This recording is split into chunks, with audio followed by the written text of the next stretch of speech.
Hi, it's Klaus from Odeon. I just wanted to show yet another, in this case, smaller feature that has been implemented in Odeon 18, which will hopefully release pretty soon. So let's go into single point response and have a look here. So we have the decay curves where we have these nice hedgehogs.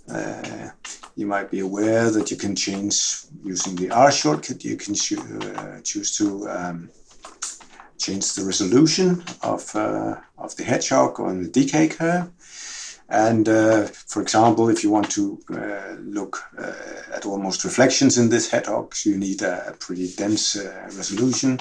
But if you want to look for where potential echo problems come from, 10 milliseconds as a resolution is pretty optimum.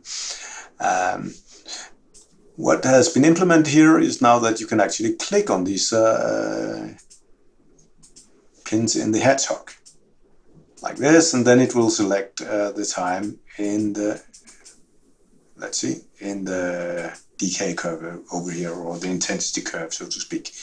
Another thing we can do is we can click the time intervals, and if we had taken another resolution, like in this case 1 millisecond, then you can see that we can also get these scales of music. And let me see.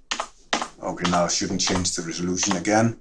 But the scale type, Alt-S, then we can have a scale type of speech, okay, and so forth.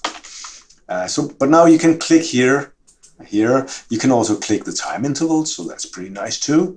And if you go to the reflectogram, you'll find the same thing being the case. So here you can click the individual reflections in the reflectogram, and then it will display over in the time display over here. So this is becoming the selected reflection. Again, you can select to click on these time intervals, and then the time interval time window over here will be updated.